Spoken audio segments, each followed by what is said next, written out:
आज इस वीडियो के माध्यम से हम बीकॉम पार्ट 3 के एबीएसटी विषय के प्रथम प्रश्न पत्र अंकेक्षण प्रबंध लेखांकन को शुरू करने जा रहे हैं। आज का विषय है अंकेक्षण एक परिचय।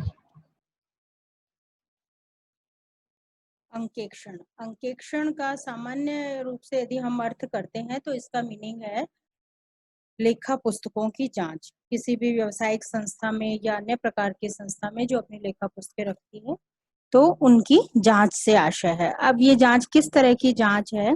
ये एक स्वतंत्र व्यक्ति द्वारा की जाने वाली जांच है जो अपनी जांच के आधार पर अपनी रिपोर्ट देता है और उस रिपोर्ट का उद्देश्य ये होता है कि कंपनी के द्वारा जो अंतिम खाते बनाए गए हैं, यानी कि लाभ हानि खाता और चिट्ठा बनाया गया है, तो लाभ हानि खाता सही लाभ हानि बता रहा है और जो चिट्ठा है वो संस्था की सही आर्थिक स्थिति को बतला रहा है। तो इस तरह की जो जांच है वो अंकेक्षण कहलाती है। अंकेक्षण को और समझने के लिए हम कुछ परिभाषाओं को देखेंगे। जैसे जोसेफ लंकास्टर है, इन्होंने अपनी परिभाषा में कहा है कि चिट्ठे की सत्यता का पता लगाने के लिए जांच, प्रमाणन और सत्यापन की अपनाई गई विधि ही अंकेक्षण है।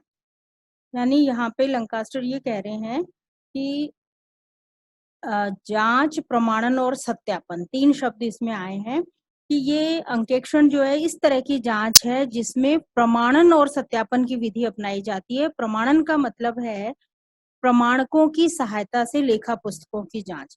यानी कोई ट्रांजैक्शन हुआ है, कोई व्यवहार सौदा हुआ है, तो उसको प्रमाणित करने वाला कोई सबूत या गवाह हमारे पास उपलब्ध है प्रमाणक के रूप में, और उसकी हेल्प से हम उसकी जांच करते हैं कि एक्चुअल में वो सौदा हुआ है, कितने मूल्य का हुआ है, किसके साथ हुआ है। जैसे कि हमने कोई माल खरीदा है तो उसके लिए हमारे पास बीजक वगैरह हो सकता है, या हमने कैश दिया है या लिया है तो उसकी रसीद हमारे पास हो सकती है, तो वो प्रमाणक कहलाता है। तो प्रमाणक की सहायता से जांच। सत्यापन का मतलब है कि चिट्ठे में जितनी भी संपत्तियां और दायित्व दिखाए गए हैं वो सही हैं, उनको उचित मूल्य पर दिखाए गए हैं, वो वास्तव में कंपनी के पास में पोजीशन में हैं। तो इस तरह से जांच, प्रमाणन और सत्यापन की विधि को अंकेक्षण कहा है लंकास्टर ने। इसके अलावा वो बता रहे हैं कि इससे पुस्तकों का तथा उन प्रपत्रों एवं प्रमाणकों का जिनके आधार पर ये पुस्तकें रखी गई हैं एक अनुसंधान कहा जा सकता है, जिससे कि अंकेक्षक द्वारा पुस्तकों से बनाए गए चिट्ठे व अन्य विवरण पत्र पर नियोक्ता को प्रतिवेदन दिया जा सके। यानी कि जांच कार्य का उद्देश्य जो है नियोक्ता को प्रतिवेदन प्रस्तुत करना है और उस प्रतिवेदन के माध्यम से चिट्ठे और उसके साथ जो दूसरे विवरण पत्र हैं उन पर अपनी रिपोर्ट देनी है कि वो सही सही बनाए गए हैं और उनमें जो भी चीजें बताई गई हैं, लाभ हानि है, आर्थिक स्थिति है, वो सही सही दर्शाई गई है। इसी तरह से स्पाइसर एंड पैगलर ने भी बहुत ही सिंपल शब्दों में समझाया है अंकेक्षण के मीनिंग को। स्पाइसर एंड पैगलर कहते हैं कि अंकेक्षण व्यापार की पुस्तकों, खातों तथा प्रमाणकों की ऐसी जांच है, यानी कि इसमें पुस्तकें, खाते और प्रमाणक, जैसा मैंने ऊपर बताया कि किसी भी ट्रांजैक्शन को प्रमाणित करने वाले सबूत या गवाह है वो प्रमाणक कहलाते हैं। तो इनकी पुस्तकों, खातों और प्रमाणकों की ऐसी जांच को कहते हैं जिसमें अंकेक्षक को उसके द्वारा प्राप्त सूचनाएं और स्पष्टीकरण, उससे अधिकारियों से जो भी सूचनाएं या स्पष्टीकरण जितने भी मिले हैं उन सब के आधार पर पुस्तकों द्वारा दिखलाए जाने पर यह संतोष हो जाए, यानी कि वो ये नीचे 4 चीजें बताई गई हैं इनके बारे में वो सेटिस्फाई हो जाए कि ये सही है। जैसे चिट्ठा सही सही बनाया गया है या नहीं, यानी कि चिट्ठे में जितनी भी संपत्तियां और दायित्व दिखाए गए हैं वो सही हैं।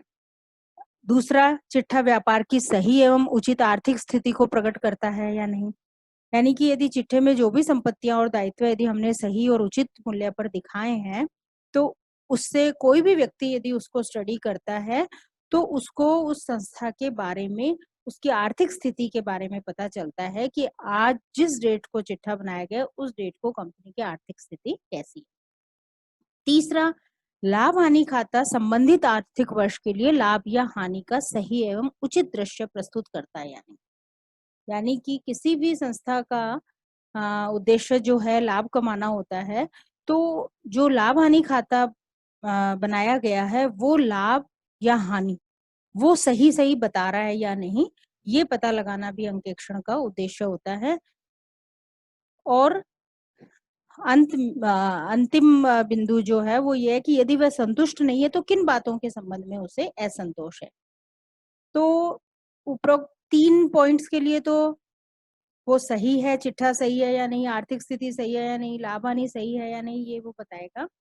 और यदि इनमें से किसी भी चीज के लिए उसको सही नहीं लग रहा है, गलत है, तो फिर वो अपनी रिपोर्ट में लिखेगा कि ये चीज के संबंध में वो संतुष्ट नहीं है और इसमें कुछ कमियां हैं।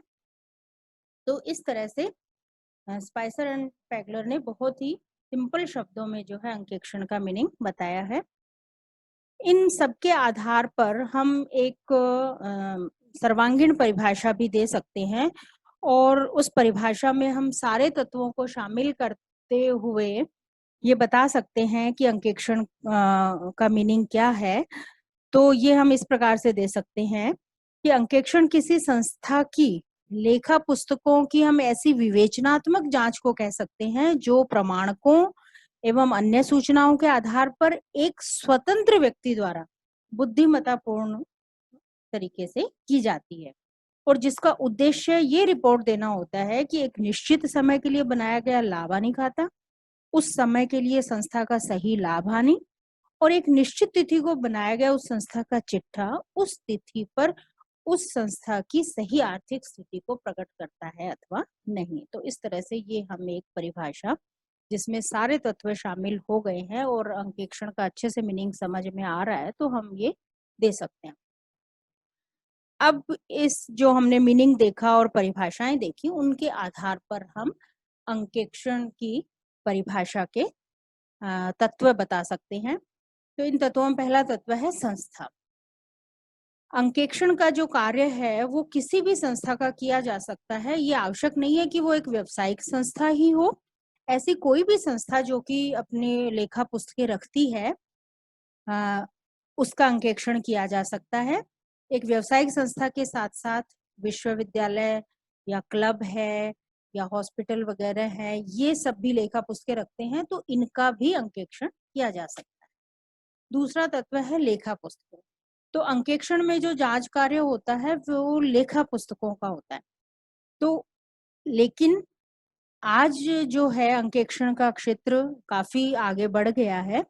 तो न केवल लेखा पुस्तकों का बल्कि उसके साथ साथ व्यवसाय में जो भी अन्य वैधानिक पुस्तकें वगैरह जैसे कि अंश हस्तांतरण रजिस्टर वगैरह ये जो वैधानिक पुस्तकें रखी जाती हैं इनकी भी जांच इसमें शामिल है। तीसरा तत्व हम दे सकते हैं विवेचनात्मक जांच। विवेचनात्मक जांच का मतलब ये है कि केवल हमें गणितीय शुद्धता को ही अंकेक्षण के द्वारा प्रकट नहीं करना है, हमें हिसाब किताब की पूर्ण शुद्धता को प्रकट करना है। यानी यदि इसके लिए अंकेक्षक को पुस्तकों के पीछे जाकर के भी जांच कार्य करना पड़े तो वो डीपली उस तह तक जाएगा और उसकी जांच कर सकता है। यानी गणितीय शुद्धता के साथ साथ हमें सैद्धांतिक शुद्धता को भी ध्यान में रखना है। नेक्स्ट है प्रमाणकों एवं अन्य सूचनाओं तथा स्पष्टीकरणों के आधार पर।